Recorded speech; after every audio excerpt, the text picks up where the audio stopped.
आप देख रहे हैं डार्क राजकुमार के साथ। तो चलिए पढ़ते हैं आज की कहानी की ओर। दोस्तों, पता नहीं कैसे लेकिन उस रात जब मैं हॉस्पिटल के पास पहुंचा तो मैंने देखा कि लोगों की भीड़ लगी हुई थी। भले ही विज्ञान की दुनिया में भूत प्रेत का कोई अस्तित्व नहीं है, लेकिन इन चीज़ों को मन घटित कहानी वही लोग मानते हैं जिन्हें या तो इन पर विश्वास नहीं होता या फिर वो विज्ञान को काफ़ी ज़्यादा बढ़ावा देते हैं। विज्ञान की दुनिया का एक स्टूडेंट होने के नाते मैंने आज तक भूत प्रेत पिशाच इनको बस लोगों का भ्रम और काल्पनिक चीज़ों के तौर पर सोचा था। लेकिन मुझे क्या मालूम था कि मेरी ज़िंदगी का एक मोड़ मुझे इन चीज़ों से मुलाकात करवा देगा। ये वो दौर था जब मैं अपने पापा के पैसों से इंजीनियरिंग कर रहा था। उन दिनों की मैं लाइब्रेरी से फ्री होने के बाद अपनी गाड़ी लेकर पापा के पास लौट रहा था। उस दिन पापा ने बताया था कि मुझे जल्द ही घर जाना है और घर जाने का कोई रीज़न उन्होंने मेरे सामने बयान नहीं किया था। शायद उस दिन मम्मी अकेली घर पर थे और पापा कहीं बाहर गए हुए थे। रात का अंधेरा और आसमान से छाए हुए काले बादलों ने अचानक इस सड़क पर शोर शराबा मचा दिया। ऐसा लग रहा था मानो यहाँ कोई लड़ाई झगड़ा हुआ है। और इसी में पार्टिसिपेट करने के लिए मैं अपनी गाड़ी से उतरकर जब उन लोगों की भीड़ में पहुंचा तो मैंने देखा कि एक बच्चे का एक्सीडेंट हुआ था। उस बच्चे का सर बुरी तरह कुचला जा चुका था। उसकी इतनी गंभीर हालत थी कि शायद अब मरने की कगार पर था वो। उन लोगों ने उस बच्चे को मेरी गाड़ी में लेटाने को कहा, लेकिन मैंने साफ साफ मना कर दिया क्योंकि मुझे इन चीज़ों से दूरी बनाकर रखना ही सही लगता था। मगर शायद मेरी बातें उन लोगों को बिल्कुल भी पसंद नहीं आई और वो मुझे बुरा भला कहने लगे। मुझे लगा कि अब यहाँ पर रुकना सही नहीं है, तो मैं सही मौके पर वापस गाड़ी में बैठ गया। और फिर उसके बाद जब मैं वापस से गाड़ी में बैठा तो सच बताओ तो मुझे अपनी आंखों पर विश्वास ही नहीं हुआ कि इस समय की घड़ियां जो नज़ारा मुझे दिखा रही थी वो हकीकत है। सिर्फ 1 मिनट पहले जहां सड़क पर शोर शराबा मचा हुआ था तो अब वो सड़क एकदम से सुनसान थी। एक पत्ता भी नहीं हिल पाए, ऐसा सन्नाटा था। मगर ऐसा तो मुमकिन ही नहीं था। फिर मेरे दिमाग में सब कुछ उलट पुलट होने लगा।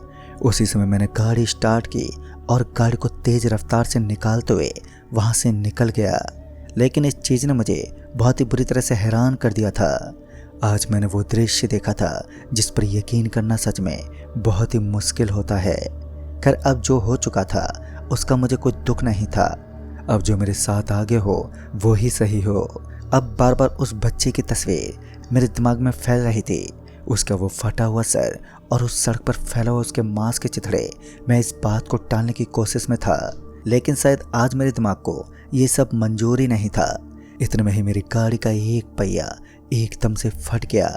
वो कहते हैं ना, जब समय खराब चलता है तो एक के बाद एक मुसीबत गले पड़ी जाती है।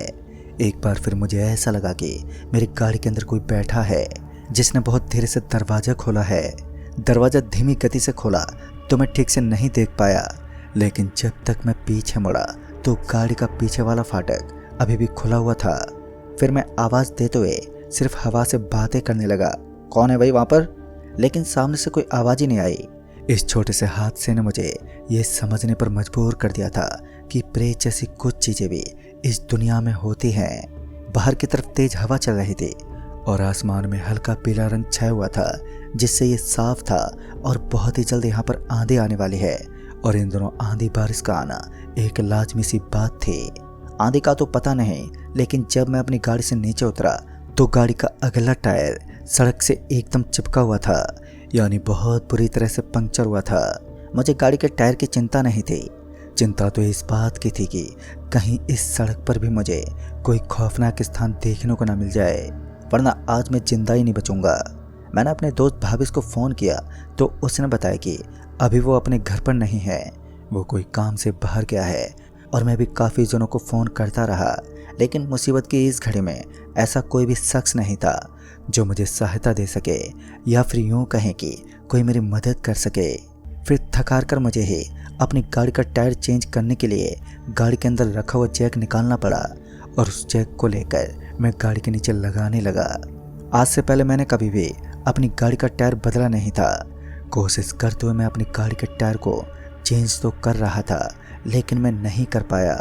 उसके बाद मैंने सोचा कि ये गाड़ी को साइड में खड़ा कर देता हूँ और यहीं से कुछ साधन पकड़कर मैं घर निकल जाऊँगा। बगल में एक खंभा बना हुआ था। मैंने गाड़ी को उस खंभे के पास खड़ा कर दिया और उसके तुरंत बाद ही किसी दूसरी गाड़ी का आने का इंतजार करने लगा ताकि मैं बहुत जल्द यहाँ से निकल सकूं। फिर करीब आधे या 1 घंटे तक मैं गाड़ी का वेट करता रहा, लेकिन आज मेरी फूटी हुई किस्मत ऐसी ही थी जो मुझे कोई गाड़ी भी मिल ही नहीं रही थी। इसी बीच मुझे एक ट्रक आता हुआ दिखाई दिया और तभी धीरे धीरे हल्की हल्की बारिश भी शुरू हो गई थी। इस बारिश के बीच सड़क पर खड़ा रहना मेरे लिए कभी भी आसान नहीं था। फिर धूल उड़ाती हुई वो ट्रक मेरे पास पहुंची और मैंने उस ट्रक के सामने अपना हाथ दिखाया तो ट्रक ड्राइवर ने थोड़ा जिगरा दिखाते हुए अपने ट्रक को रोक लिया। ट्रक को रुकता देख मैं जल्दी से भागकर दरवाजे के पास गया और फिर उस ड्राइवर से बोला, भाई साहब आप मुझे मुल्तान नगर ले जाएंगे? तभी ट्रक ड्राइवर ने अपने सर को नीचे हिलाते हुए हाँ में जवाब दिया और तभी मैंने दरवाज़ा खोलने का इशारा किया। दरवाज़ा खुलते ही मैं उस ट्रक के अंदर घुस गया। तभी मैंने देखा कि उस ट्रक में मुझे काफ़ी अच्छा लग रहा था। फिर शुरू ही मेरे उस ट्रक ड्राइवर के बीच कुछ वार्तालाप।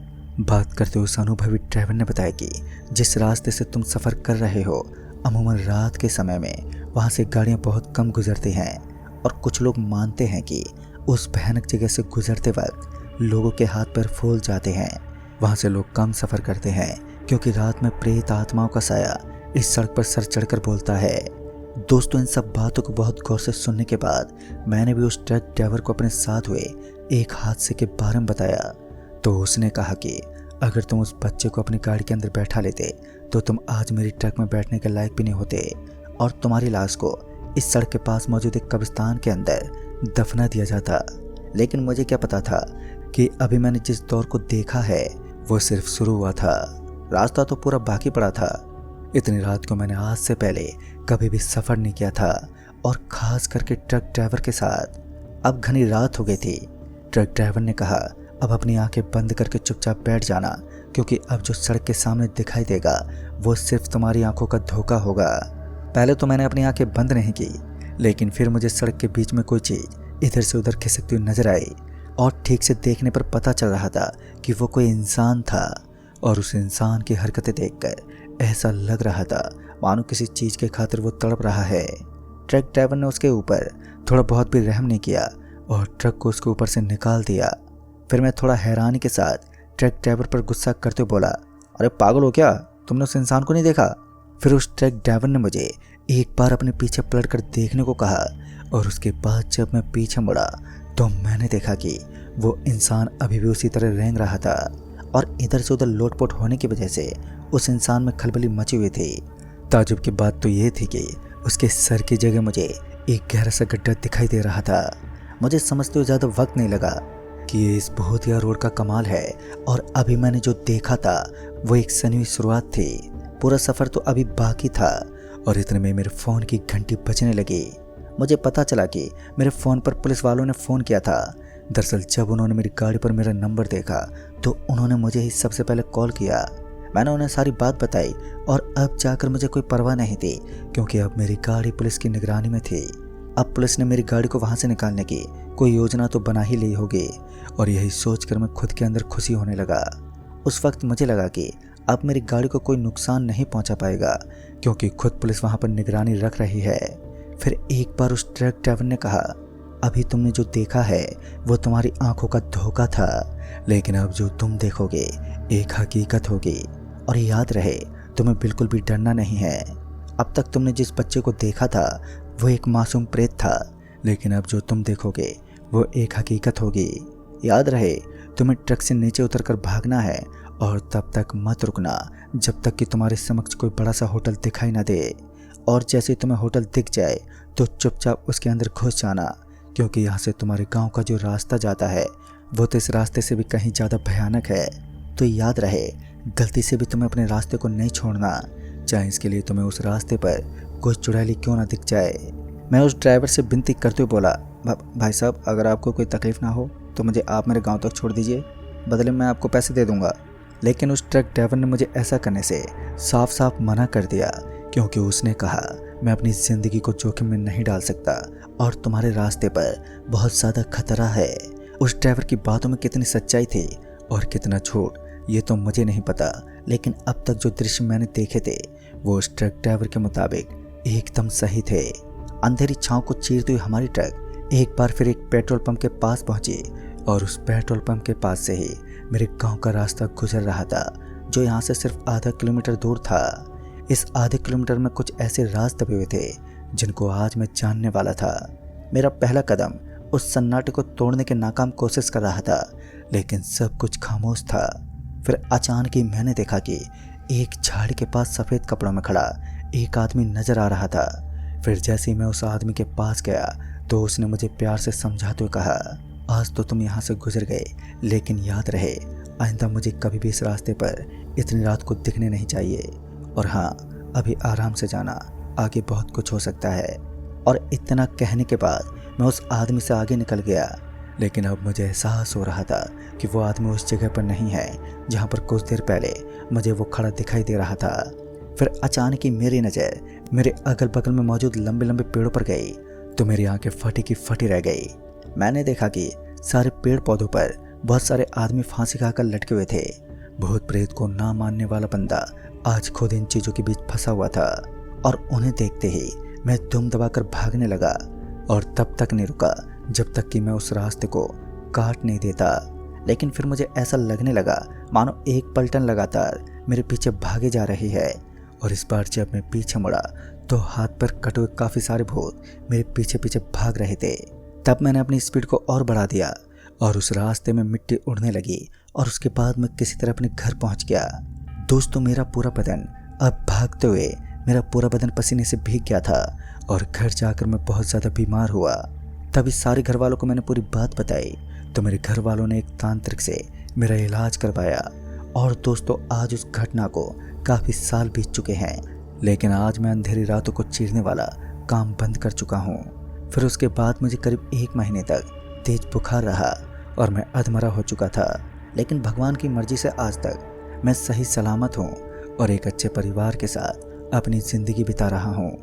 तो दोस्तों, इस कहानी में बस इतना ही। कहानी आपको पसंद आई हो तो वीडियो को लाइक शेयर ज़रूर कर दें और साथ ही हमें नीचे कमेंट बॉक्स में ज़रूर बताएं। तो मैं आपका दोस्त राजकुमार जल्द ही मिलूँगा ऐसी एक और नई कहानी के साथ। तब तक के लिए बाय एंड टेक केयर।